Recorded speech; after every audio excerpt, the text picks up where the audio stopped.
حضرت محدث ابن جوزی نے لکھا ہے کہ حضرت حبیب اجمی ایک بزرگ تھے، ان کے پاس ایک شخص اکثر آتا تھا، بڑا مالدار تھا، ایک ہی بیٹی تھی، وہ بھی ٹانگوں سے معذور تھی۔ تو آپ اکثر اس کو کہتے ہیں کہ تو توبہ کر، اللہ کی بارگاہ میں رجوع کر۔ ایک وقت ایسا آتا ہے کہ پھر انسان کا جب کوئی اپنا نہیں رہتا پھر اسے مصلی یاد آتا ہے، لیکن اگر مصلی کی عادت بچپن سے پڑ جائے نا تو پھر ذرا آسان ہوتا ہے اللہ سے دل لگانا۔ وہ اکثر آپ اس کو کہتے ہیں کہ ٹھیک ہو جائے کہ تو بیٹی ہے، وہ بھی بیچاری معذور ہے، تو کہاں دولت لے جائے۔ آج کرتا ہوں، ہم تاریخیں دیتے رہتے ہیں نا اللہ تعالیٰ کو معاذ اللہ کہ رمضان سے میں نے نیک ہو جانا ہے، عمرہ کر کے آؤں گا تو پھر میں پکا نمازی ہوں۔ خدا کے بندو، کس نے تجھے بتایا ہے کہ رمضان تک تو زندہ رہے گا؟ کس نے خبر کی کہ عمرہ کرنے تک تو بچے گا؟ حضرت حبیب اجمی اس کو کہتے تو کہتا بڑی جلدی ٹھیک ہو جاؤں گا۔ ایک دن سویرے سویرے توبہ کرنے آ گیا۔ آپ نے فرمایا کیا ہوا؟ تو کہنے لگا حضرت جی کل ایک 15 سال کا نوجوان ملا ہے اور مجھے توبہ کرا گیا۔ مزہ ہی اس عمر میں اللہ اللہ کرنے کا، نبی کریم سے محبت بھی کرنی ہو تو یہی عمر ہے۔ عشق لگا سی کھیڈاں کھیڈ دی نوں تے پھر مینوں کھیڈاں بھول گئیاں، کجل پایا سی میں یار دے ویکھنے نوں، پھر او دی یاد وچ روندیاں ہی ڈل گئیاں۔ حیدر شاہ اس گلی کدے نہ رولدی پر ہن تے رول گئیاں۔ جن لوگوں نے ابو جہل کو قتل کیا تھا ان کی عمر بھی 15 سال تھی۔ ہم تو بڑے ہی نہیں نہ ہوتے ساری زندگی، نہ ہمیں کو بڑا ہونے دیتا ہے، ہم بڑے ہی نہیں ہوتے، یہ تو عمر ہے کچھ کر گزرنے۔ 15 سال کا نوجوان توبہ کرا گیا تو حضرت حبیب اجمی کہنے لگے وہ کیسے؟ کہنے لگا حضرت جی میں کل منڈی گیا تھا، مجھے کچھ سامان خریدنا تھا، تو بغداد کے بازار سے میں نے مچھلی خرید لی 10 کلو، باقی بھی سامان تب خود لے جا نہیں سکتا تھا۔ تو مزدور آپ کو پتہ ہے بیچارے آج بھی سڑکوں پہ بیٹھے ہیں، تو مزدور بیٹھے تھے تو ان میں ایک نوجوان 14-15 سال کا، چہرے پہ بڑی روشنی۔ میں نے اس کو کہا بیٹے مزدوری کرو گے؟ کہنے لگا حضور مزدوری بھی کرتا ہوں، پڑھائی بھی کرتا ہوں، اور جو اللہ کو منظور ہو اس کی عبادت بھی کرتا ہوں۔ میں نے اسے کہا کہ یہ میرا سامان ہے فلاں جگہ پہنچانا ہے، کیا لوگے؟ کہنے لگا 3 دینار مزدوری۔ سودا طے ہو گیا، اس نے سامان اٹھا لیا۔ کہتے ہیں رستے میں ظہر کا وقت ہو گیا، کہنے لگا چچا اگر اجازت دو تو نماز پڑھ دو۔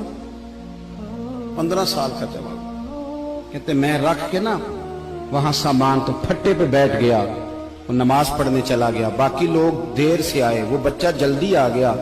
میں نے کہا بیٹے آپ جلدی آ گئے؟ کہنے لگے نفل چھوڑ دیے، آپ یہی نہ سمجھ لیں کہ کام چور ہے، میں بعد میں پڑھ لوں گا۔ کہتے ہیں وہ دوپہر کا وقت، رمضان بھی نہیں تھا، میں اس بچے کو نوجوان گھر لے گیا اور میں نے اپنی بیوی سے کہا کہ بڑا نیک ہے، نمازی ہے، اور راستے میں یہ بھی ہوا ہے کہ میں نے اسے ایک دفعہ کہا ہے کہ یہ مجھے تھوڑی دیر کے لیے دے دو، گرمی بڑی ہے، تمہیں پسینہ آ رہا ہے، میں اٹھا لیتا ہوں۔ کہنے لگا نہیں چچا میں رزق حلال کھاتا ہوں، اگر آپ اٹھائیں گے تو میں 3 دینار مزدوری پوری نہیں لوں گا، پھر پیسے کم کروں گا، میں نے طے کیا ہے کہ اٹھاؤں گا۔ تو کہتے ہیں میں نے اپنی بیوی کو بتایا تو بڑی متاثر ہوئی، کہنے لگی دوپہر کا کھانا پک گیا، اسے کو روٹی کھا لے، رمضان بھی نہیں تھا۔ کہتے میں باہر نکلا، اس کو 3 دینار تھمائے، تو میں نے کہا بیٹے ایک بات میری مانو گے؟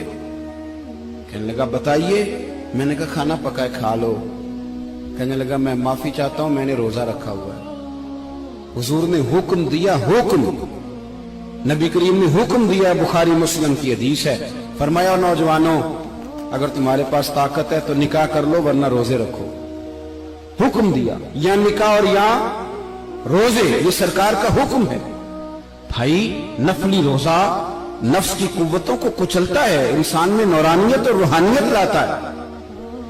کہتے وہ کہنے لگا میں نے روزہ رکھا ہے، میں اور متاثر ہو گیا۔ میں نے کہا اب کیا کرو گے؟ کہیں اور جانا ہے؟ کہنے لگا نہیں، میں جس دن 3 دینار کما لیتا ہوں پھر میں مزید لالچ نہیں کرتا، باقی وقت یا قرآن مجید پڑھتا رہتا ہوں یا نبی پاک پہ درود شریف پڑھتا رہتا ہوں۔ آپ بتائیں تو میں نے کہا کہ افطار میرے ساتھ کر لو۔ کہتے ہیں میں اسے مسجد چھوڑ آیا اور خود میں لوٹ آیا، افطار کے بعد میں اسے لایا، کھانا کھلایا، عشاء پڑھی، اس کا گھر دور تھا، میں نے ڈرائنگ روم کھول دیا، بیٹھک کھول دی، وہیں وہ سو گیا۔ میری 20 سال کی معذور بچی کبھی چل نہیں سکتی تھی، کوئی طبیب کوئی حکیم میں نے چھوڑا نہیں تھا اس کو دکھایا نہ ہو، ایک ہی بیٹی وہ بھی معذور پیدائشی۔ اس کے کمرے میں گئے، میاں بیوی اسے کھانا کھلا اور بتایا بیٹے ایک نوجوان ہے، بڑا نیک ہے ہمارے گھر میں، آج بڑا پرہیزگار۔ پتہ ہے حضور نے کیا فرمایا؟ نبی کریم فرماتے ہیں جب نوجوان اٹھ کے تہجد پڑھتا ہے نا، نوجوان تو اللہ فرشتوں کے سامنے اس نوجوان پر فخر فرماتا ہے. اللہ فخر کرتا ہے کہ عمر دیکھو دیکھو یہ میری بارگاہ. اللہ فخر کرتا ہے, اللہ یعنی خدا خود میرے مجلس بود, اللہ فخر کرتا ہے. اب سوچے تو ہم نے اپنی بیٹی کو بتایا کہ نوجوان اور بڑا نیک ہے, تو کہتے ہیں وہ کھانا کھلا کے ہم واپس آ گئے. آدھی رات کا وقت ہوا تو دروازے پہ دستک ہوئی. بچی اپنے کمرے میں سو رہی تھی, ہم اپنے کمرے میں, وہ بیٹھک میں. گھبرا کے اٹھے کہ اس وقت کون ہے دروازے پہ؟ تو بیٹی کہنے لگی ابا دروازہ تو کھولنا. کہتے ہیں دروازہ کھولا تو 20 سال ہو گئے تھے بیٹی کو, کبھی اس نے چل کے نہیں دکھایا تھا, کبھی دوڑ کے ادھر جاتی کبھی ادھر آتی. کہتی الحمدللہ اللہ نے میری ٹانگیں ٹھیک کر دی. ہم دونوں رونے لگے, اے اللہ تو کتنا کریم ہے, کیسے ہوا بیٹے سارا کچھ؟ بیٹی کہنے لگی ابا آپ نے کہا تھا نا کہ نیک نوجوان آیا ہے, تو میرے دل میں خیال آیا اللہ اگر واقعی نیک ہے تو اس کے صدقے مجھے شفا ہی دے دے. یا ایھا الذین آمنوا اتقوا اللہ وابتغوا الیہ الوسیلہ. تو کہنے لگی ابھی میری دعا بھی پوری نہیں ہوئی تو رب کریم نے فضل کیا ہے اور مجھے شفا عطا کر دی. کہتے ہم دوڑ کے اس کے کمرے میں گئے اور جب ہم نے ہاتھ رکھا تو دروازہ پہلے سے کھلا تھا, ایک خط چھوڑ گیا تھا. آج کل کے پیر کی کرامت ہوتی تو فیس بک پہ دے دیتا, باقیوں کو بھی ذرا بھول پتہ چلے. کہتے ہیں وہ خط چھوڑ گیا اپنے بستر پہ کہ اگر تم لوگوں کو مجھ سے محبت ہو گئی ہے تو میرے پیچھے نہ دوڑنا, اس رب کی بارگاہ میں جھکنا جس رب نے میرے اوپر بھی فضل فرمایا ہے اور آپ پر بھی کرم فرمایا.